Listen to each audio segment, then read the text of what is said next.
Do you want to come over to my place? Those were the words that started everything between the girl and me. She looked like she was just sleeping. It had been a while since I last saw my sister. She quietly closed her eyes, not laughing, not crying, just sleeping in the cold coffin. Seeing her like that, the word passed away vaguely crossed my mind, but she didn't look dead at all. Her expression was so peaceful, it felt unreal. She was still so young, someone murmured sadly. My sister was in her mid-30s. After a period of overwork and irregular living, she suffered a stroke. Her life should have had much more ahead. There must have been so many things she wanted to do, and she must have regretted it the most. What will become of Melanie? Someone's words shifted my gaze to a certain direction. In the far corner of the funeral home, a girl was holding my sister's portrait dearly. That was Melanie, my sister's only daughter. My sister married young and had a child, but her happy marital life didn't last long, and she soon divorced. Are you going to be okay on her own? Back then, our parents were very concerned about her, suggesting she should come back home because of her job and the child from her former husband. Yet she declined with a smile. I'm fine, leave it to me. Even now, thinking back, that line was very much like her. She was exceptionally responsible and family-oriented. That's probably why she said that, not wanting to trouble our parents. True to her word, she raised her daughter, Melanie, admirably.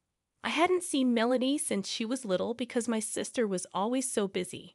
When I saw Melanie again after such a long time, she was already a high school student, and I was amazed at how quickly she had grown. What will Melanie do now? Thinking about her future made me feel anxious, as if it were my own business. Mom, what's going to happen to Melanie now? In fact, she's going to a facility. What? I couldn't grasp the words immediately. It might have been the obvious course of action, but since Melanie was already alone and probably feeling lonely, being in an unfamiliar place could make her feel even lonelier. She must have cried a lot. Her eyes were red and swollen, her slender body shaking slightly as she hugged my sister's portrait tightly. Seeing Melanie and my sister's smiling face in the portrait made me want to help her, and before I knew it, I was walking towards her. What are you doing, Carl? I heard my mother's voice calling me, but I couldn't pay attention. Melanie. I stopped in front of her and called her name, and she slowly looked up and stared back at me. Carl. Her voice calling my name was trembling as if she was about to break. I bent down to meet her gaze and spoke gently, Melanie, if you want, would you like to come to my place? Hearing my words, her eyes widened. Carl. What are you saying? My mother hurried over and grabbed my shoulder, but I reassured her and continued, if you really want to go to a facility, then that's fine. But if not, come stay with me. While saying that, I suddenly remembered my sister's dazzling smile that I had seen since I was young. I want to protect this girl for my dearly beloved sister's sake. Melanie was staring at my outstretched hand, hesitating. I waited, not rushing her, letting her make the choice. Yes, I'll go, she said, looking at me with a determined gaze as she gently placed her hand in mine. If Mom could see this, she'd definitely cry. Yeah, I think so too. After that, we convinced my mother and the relatives, and I went back to my house with Melanie. As soon as we entered the room, Melanie sighed with a look of disbelief, glancing around my room. It's fair to say it wasn't in the cleanest state. I should have made time to tidy up before bringing her here. I'd always been bad at organizing, something my sister used to give me a hard time about. And it brings back those memories. Really? You don't care about it? Never changed since the old days, a voice that sounded like my sister's echoed in my head, and I could even see her disapproving, which made me smile as I saw Melanie's face, thinking how much they were like mother and daughter. Carl, don't just stand there, let's clean up. That moment, Melanie handed me a trash bag, and I took it, snapping out of my reverie. Let's get to it. After about 30 minutes of cleaning together, the room, which had been a mess, was quickly tidied up. Then we decided to have a late dinner, opting for simplicity. We ate the junk food I bought on the way home, which Melanie seemed to enjoy, having not eaten it in a while. So, what should we think for beginning this new life? Can you commute to school from here? It's just a different bus route, so I can commute, she replied. I was worried that bringing her here on a whim might inconvenience her, but knowing that eased my concerns. Besides getting a new bus pass, the real challenge starts now. Is there something wrong? Melanie swallowed nervously, showing an anxious face. It's about cooking. Cooking? She didn't seem to understand at first, so I made sure to clarify. I'm not good at cooking, I said it with a serious face, releasing a heavy atmosphere, and she looked at me, blinking in surprise. I wonder if she thought it was odd for someone who's lived alone to say that. Up until now, I've been getting by with fast food or ready-made meals from the supermarket. But with Melanie living with me, it's a different story. It's not great for someone her age to have an unbalanced diet. As I looked down, unable to bear the silence, she suddenly burst out laughing. I hesitantly looked up, and she was shaking with laughter. This is a big deal for me, you know. Eating bought meals every day isn't really good, right? I know, that's true. Her continuing to laugh made me feel embarrassed, yet seeing her smile like that was somewhat reassuring. Mom was right. What do you mean? Mom used to say a lot, Carl is kind and decent looking, but when it comes to cooking, he's really hopeless. She smiled. I was surprised my sister had talked about me like that. I'll do the cooking. If I don't do anything after being brought here, Mom would scold me. Melanie's smile was bright. Simultaneously, her voice sounded pained and sorrowful, which just made my heart ache. I tried not to cry, just like she did, and put on a smile as I said, "Thank you, that would really help. Leave it to me." She flashed a bright smile, so much like my sister's that I almost let the tears spill. But I quickly looked away so Melanie wouldn't notice. Carl, what's wrong all of a sudden? No, it's nothing, just got something in my eyes. If I started crying now, I'd only make her worry unnecessarily. Plus, she's been putting on a brave face with a smile since the funeral, not shedding any tears. I needed to be strong too, I thought. After that, the days went surprisingly smoothly. Good morning, Carl. Turns out Melanie is a morning person. By the time I got up, she had already made breakfast and sandwiches for lunch, which really surprised me at first. Moreover, every dish she made was delicious. She learned from her mother since she was a kid. You're not a morning person, just like Mom. I'd always used to get up early. Actually, not always. But I wanted to seem like a good uncle in front of my niece, so I bragged a bit. Melanie was not only good at cooking, but seemed to be skilled in all household chores, teaching me various things. On days off, sort the laundry by colors to prevent color transfer, trying not to laugh at her slightly proud posture. I responded, "Yes, Teacher Melanie." Though I was a bit anxious at first about how things would turn out, she was very capable, and all in all, we had fun. More importantly, I found myself feeling reassured by her gradually increasing smiles. Ever since the day I brought Melanie here, I've been reminded of my sister's words over and over. For me, my girl is like. One night, past 1 o'clock a.m., as I was about to go to bed, I noticed light coming from Melanie's room. Huh? What's she doing up at this time? Curious, I peeked into her room and saw her focused on her desk. She was oblivious to my presence, right? She's a high school student, a senior, in the midst of choosing and preparing for college. According to what my mother told me, her grades are among the top in her class. Despite that, she always helps out around the house. Maybe I've been making her worry unnecessarily. That's when an idea struck me. Okay, this is it.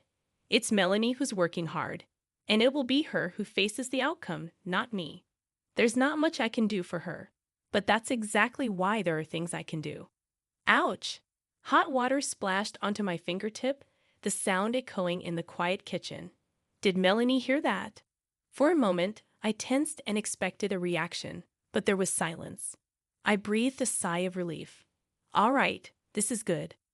Later, I visited her room again. After knocking softly a few times, I slowly opened the door.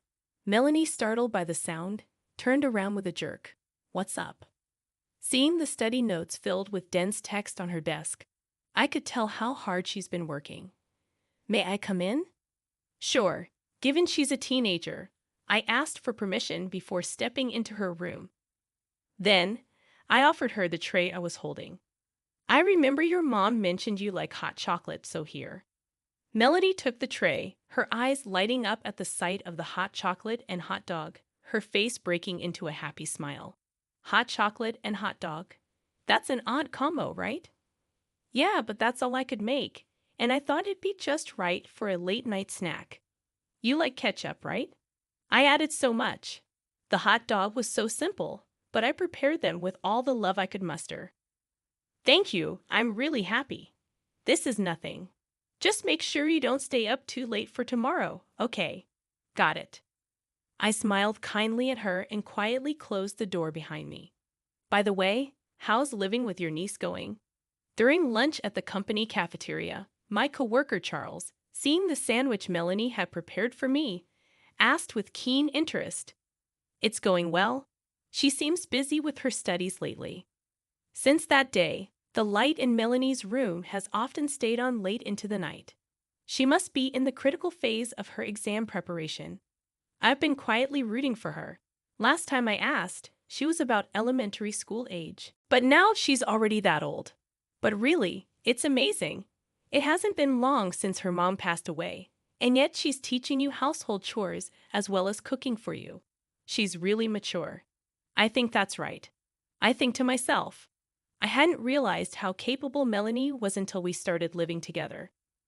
When I saw her at the funeral after a long time, her eyes were red and swollen. She must have cried a lot. But since we started living together, I haven't seen her cry even once. Lately, I've been seeing her smile more. She must be trying her best to get through this in her own way. Maybe I'll buy a cake on the way home today. Wow, you sound just like an uncle. Cut it out. I am Melanie's uncle after all. I've been busy with work, and I haven't even been able to properly prepare a midnight snack for her. I feel like I haven't done anything for her. I remember she said she had an important presentation today. Maybe I should get her a little something as a way to say good job. There's a small cake shop near the grocery store, and once when we passed by, I didn't miss Melanie murmuring, "That looks delicious," as she looked at the cakes in the window. I also noticed she was particularly eyeing the chocolate cakes. After work, I hurried to the cake shop and bought various types of chocolate cakes. Looking at the white box, I couldn't help but smile. I wonder how Melanie will react. Imagining her smile, I hurried home. I'm home. Nobody responded. For some reason, the usual greeting wasn't there. What's going on?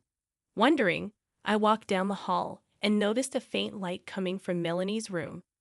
Maybe she was concentrating on her studies, cooped up in her room. I moved slowly towards it. I was feeling somehow that I needed to be quiet, though it's my own house. With each step closer, faint voices reached my ears, growing louder until I realized it was the sound of crying. My heart clenched. Had Melanie been crying alone in her room that whole time?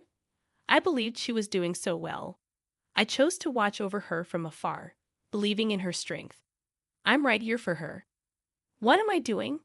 I slowly grasped the doorknob and said, "Melanie, I'm coming in, okay?" As I opened the door, Melanie turned around quickly, surprise written all over her face. Tears were rolling down her cheeks. It's not what it seems. I mean, trying to hide her tearful eyes and wet cheeks, she roughly wiped them with the sleeve of her shirt. My heart ached at the sight, and I gently approached and hugged her. It's okay to cry. At my words, her face froze for a moment, then contorted as she began to cry. Her small body leaned into me, and the next moment, she burst into loud sobs, tears streaming down her face. I should have done this for her long ago. Melanie was bearing it all alone, and I took her strength for granted. I felt really sorry. I gently stroked her small head. After crying for a while, she seemed to calm down and started to speak. I've been trying hard with my studies, but after Mom passed away, my grades dropped, and I felt so frustrated. I want to do well for Mom, but it's been hard. I don't know what to do. I wanted to give something back to her. Hearing her earnest feelings, my eyes welled up. I remembered something my sister used to say. Mom always said that you are her treasure. Really, for me, my girl is a treasure. The look on my sister's face when she thought about Melanie was full of love. It was clear how deeply she adored her daughter. You don't have to push yourself too hard. Just by living happily every day, Mom would be happy. And as for studies, there's always a chance to make up for it. You've done your best, and that's enough to repay her. So don't be too hard on yourself. And if you ever find things tough, please talk to me. To me, you are as precious as a treasure. With tears still streaming down her face, Melanie smiled a relieved smile at my words. Thank you, Carl. Maybe I've been forcing myself to put on a brave face, trying not to be a burden. Not at all. You're a great girl, and you've really been a big help. Oh, that's right. I bought some chocolate cake on my way home. Let's eat it together. Yes, I'll eat it. Seeing Melanie's happy face as she ate the cake made me smile too. Our life together is just beginning, but I want to protect her going forward, for my sister in heaven as well. That was the renewed promise I made to myself.